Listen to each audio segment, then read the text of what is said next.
Parmi les 8 assaillants décédés se trouvait un Français connu des services de renseignement. Il a pu être identifié grâce à ses empreintes digitales. Son profil doit à présent être recoupé avec les témoignages des rescapés. J'ai vu un mec, il n'était pas petit, plutôt typé blanc, type européen. Vraiment pas de distinction, pas de cagoule, rien. La police tente désormais d'identifier les autres suspects.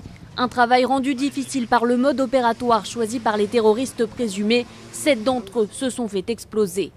Là encore, les nombreux témoignages recueillis devraient fournir une aide précieuse aux enquêteurs. J'ai eu la sensation qu'ils s'étaient coordonnés de manière à ce que le tir soit continu.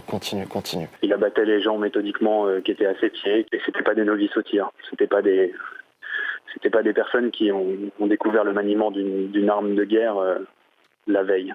Un acte préparé, planifié de l'extérieur selon François Hollande. Près du Stade de France où au moins 3 explosions ont retenti, un passeport syrien a été retrouvé sur le corps d'un kamikaze.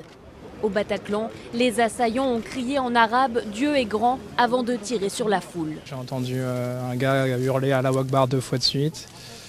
Et puis tout le monde s'est effondré. Les attaques ont été revendiquées ce samedi par l'État islamique dans un communiqué publié sur Internet.